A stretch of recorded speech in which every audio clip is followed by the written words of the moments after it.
Hello everybody, this is Lady Kaylah here, and welcome to the Geekdom.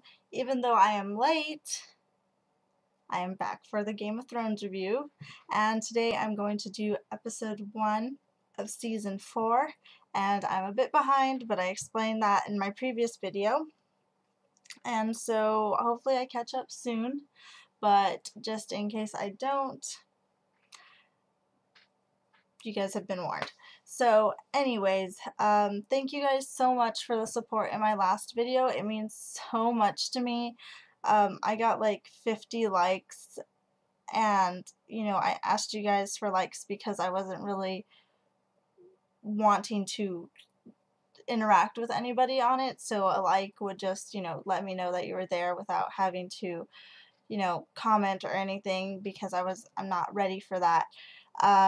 But you guys showed me that you guys really do want to see my Game of Thrones reviews, and so I'm doing it for you guys because you guys support me so much and it means so much to me, so thank you. Before I get started, I do have a couple notes. One is the warning that I have not read A Song of Ice and Fire in about 7 years, with the exception of A Dance with Dragons, and so I have not read them back to back consecutively at all, and I do need to do that, but you guys are used to me making comments about the books in my reviews, which I will continue to do. The warning is just that I haven't read them in so long that my details are very, very fuzzy, and the reason why I do book reviews like as soon as possible after reading them is because my memory is so messed up that it's very easy for me to forget details, no matter how much I love the series or whatever it is. Another warning is when I do my reviews, I kind of got tired of going over every single scene, like, and analyzing every single character and scene that we get.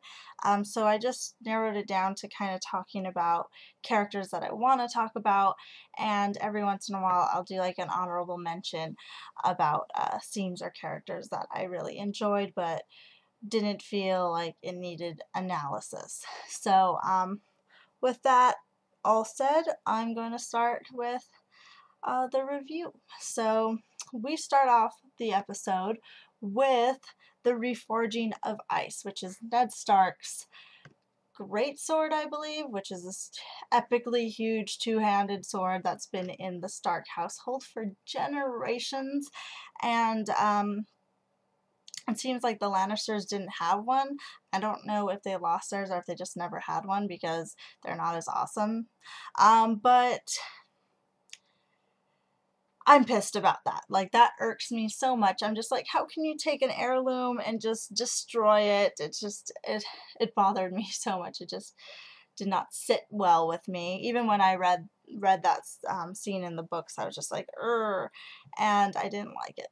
So I think in the books, didn't like the new swords that got reforged have like red in the metal or something? I couldn't really see the sword in the episode, but I think that it had a red blade, but I can't remember. I'm sorry. Like I said earlier in my note before doing the review, can't remember details very well.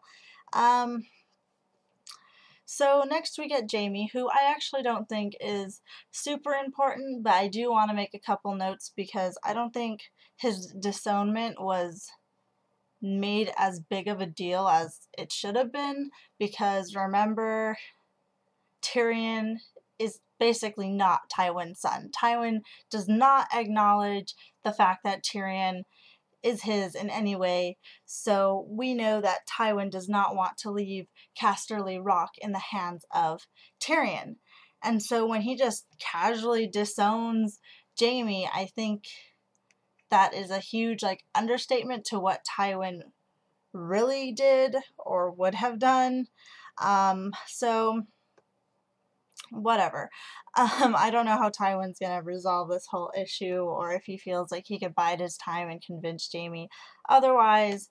But then again, later we find out that Cersei no longer really wants anything to do with Jaime either. All her affections for him are gone, and it really makes you wonder why, because I honestly do think she loved him. I don't know if it's just so much like emotional hurt that Cersei's gone through, and I know you guys might not sympathize with her, but I personally do. Not to the point where I excuse her behavior, but to the point where I understand why she's such a damaged human being. But yeah, she, like, it just makes me wonder, like, did she really love Jaime? Was she just using him as, you know, someone she felt close to while she was in the hands of Robert? I don't know at all. So, it's kind of sad for Jaime because a lot of the decisions, huge decisions that Jaime has made has been with Cersei in mind. And, you know, he really did want to stay as the head of the Kingsguard for her.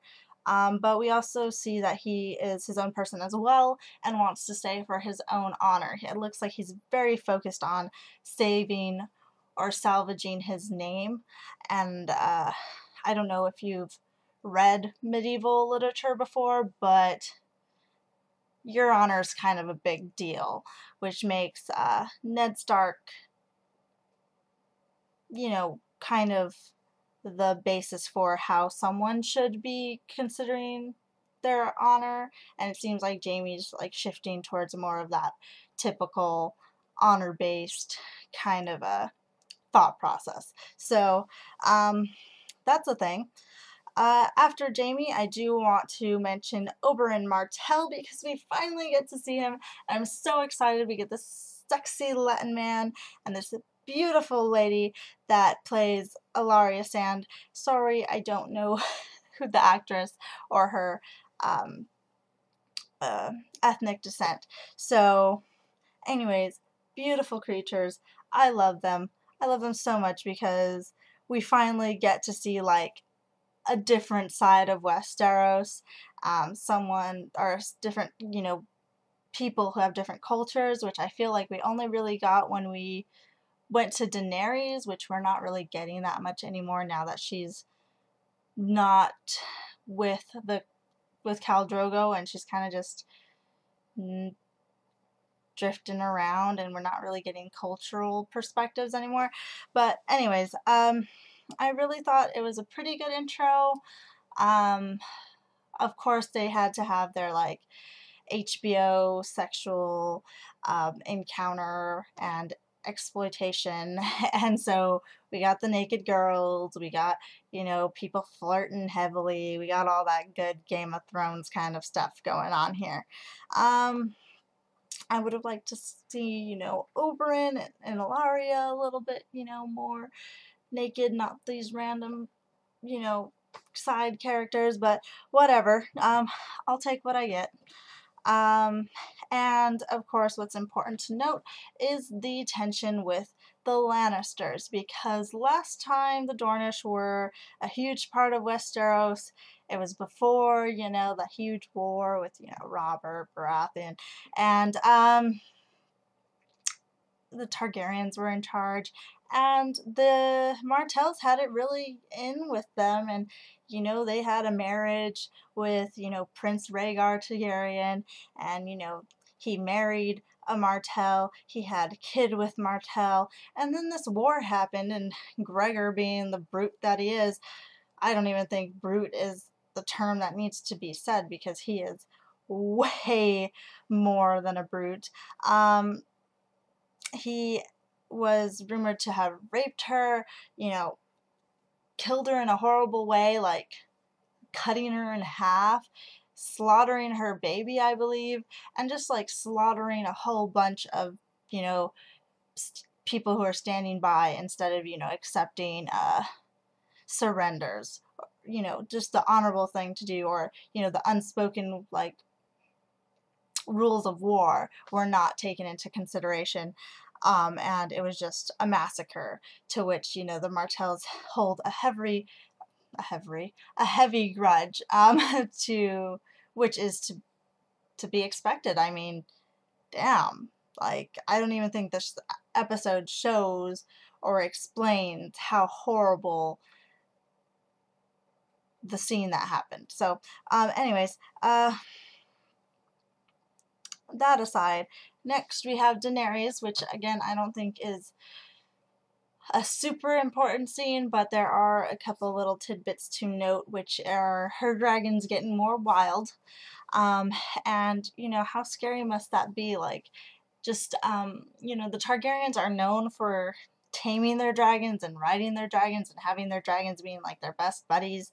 But just like, how did they do that, and to what extent did they have control over their dragons? I guess we're going to be finding out through Daenerys, or maybe the fact that she has 3 dragons is the problem as opposed to the 1 dragon that Targaryens typically have. I don't know how that's going to figure out. And we're just getting to see her as queen and the type of queen that she is.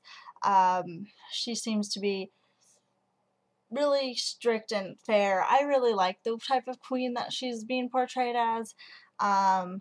You know, some people might find her too sympathetic and, you know, going or straying from the course that she originally has in hand, which is getting her throne back in Westeros. But she really like sympathizes with human beings, and she wants to help more so than, I don't want to say rule, because she really does love to rule, but she wants to be a helpful person, and it doesn't matter that she's straying from the course of her goal in Westeros because she would rather help other people. So I'm waiting to see what she does to those people that straight up disrespected her and are hanging up all these slaves. I love to see Daenerys on a vengeful kick. So that's going to be fun. I am loving the new Daario Naharis. I did not like the other one. I think I might have, you know, talked my trash about him in the previous reviews, but I didn't like him. I didn't find him in any way like the Daario Naharis that I liked from the books. I don't really like Daario Naharis, but there were some suave things that he did that I felt that this actor captured a lot better than the other actor. So I am not complaining about the switcheroo at all. Next, I want to talk about Sansa, because I sympathize with Sansa on so many levels right now. Like, you guys have no idea. So Sansa, even though everyone wants to hate on her, I feel like I am the most connected with her. And even though when I was like a little girl reading the books at 14, I didn't like Sansa, now I realize like I am Sansa, and I give her all my sympathy. And you know, everybody bashes her for not being a strong character, but she's a human being, and you can sit there and act like she's not a strong character, but she is. She's been through so much, and you know, yeah, she has the privilege to, you know, kind of isolate herself from everyone, especially now that she's under the protection of Tyrion, who is willing to take care of her more so than obviously Joffrey was.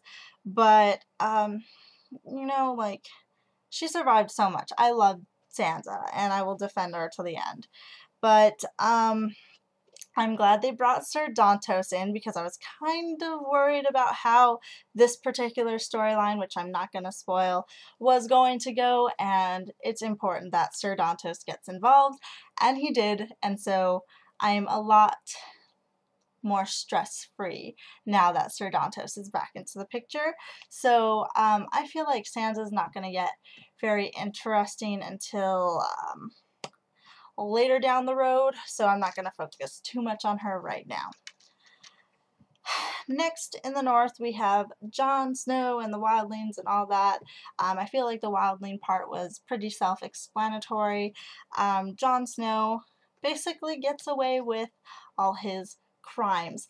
I don't think this was handled as well as it could have been, because it seemed like he got off way too easy, and you know, the maester is mostly the reason why he gets off, with what he does, and you know, it happened too quick and too fast. And I understand that it's a show, and so they have to do it that way, but you know, I think they could have focused a little bit more on the severity of this choice, because Jon Snow makes a ton of enemies, and it's very important to stress these enemies and how much they are against Jon Snow.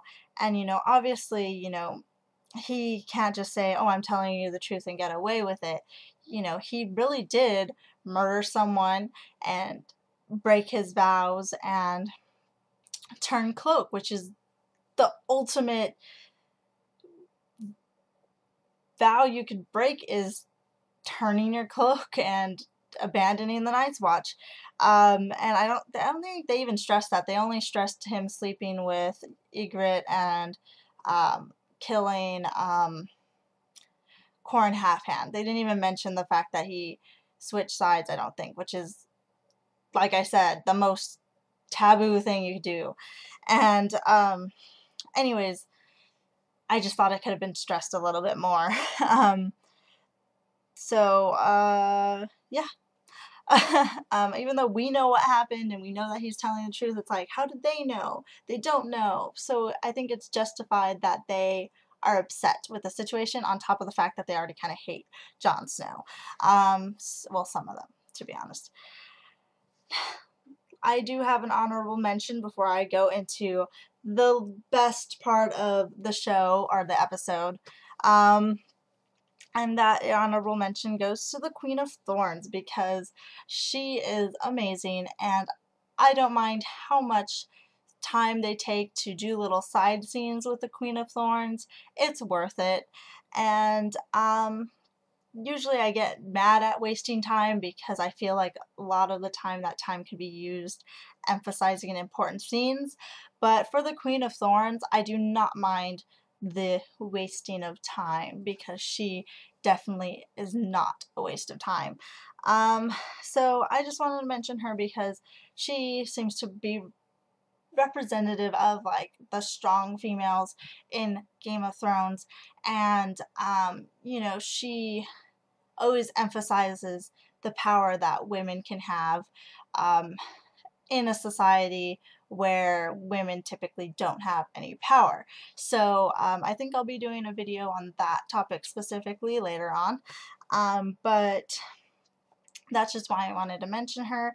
Like this video if you wouldn't mind seeing a video on that topic. And let's get into my favorite part, which is the Hound and Arya. And the Hound with the Stark girls in general is my favorite. Like, that's why he's my favorite side character, because how do you take a non-POV character and make them this complex? It's just blows my mind. And the dynamics between him and the characters that he interacts with, simply great. And you see this the most with the Stark girls, and it's just amazing because his relationship with Sansa is totally different than his relationship with Arya, which I appreciate because they are two separate characters, these two girls, obviously. And so Arya gets her little vengeance streak, and the Hound kicks ass. Was anyone feeling the heat in that scene? Because, man, the Hound was just... So, anyway, the Hound kicks ass, Arya kicks ass, and most people admire Arya for her ruthlessness. I actually can't. I pity her, because it's just like, how much crap must you have gone through in order to just kill a man without thinking about it, or kill him in a vengeful way, a slow way, and then just watch it happen. You know, she killed him in a way where he would not die in an instant, and she watched the blood bubble out of his mouth as he died slowly. Obviously, people admire her for this because it is her getting revenge on someone who hurt her deeply, which I do, you know, admire, but at the same time I have to pity her more, because you know, just how messed up in the head can you be for that to happen? And so I just pity her and everything that she's gone through. And obviously, the Hound is like most people who admire her for this and duly respects her and gives her a horse because he now thinks she's totally badass, which she is, but now he sees it. So we got two badass people on the road here, and I can't wait to see how their little adventure plays out because I know how it is in the books, but I am quite enjoying the show's version of this. And that's it for my Game of Thrones review. I hope you enjoyed. If there's anything that I missed that you want to discuss, the comments are down below, as well as the links to my Facebook, Twitter, and so on and so forth. The Facebook and Twitter is where you will most likely be able to communicate with me more clearly than anywhere else. So all that's in the description below, and the comments are even lower. So click that like button, and I'll see you for the next Game of Thrones review. Bye!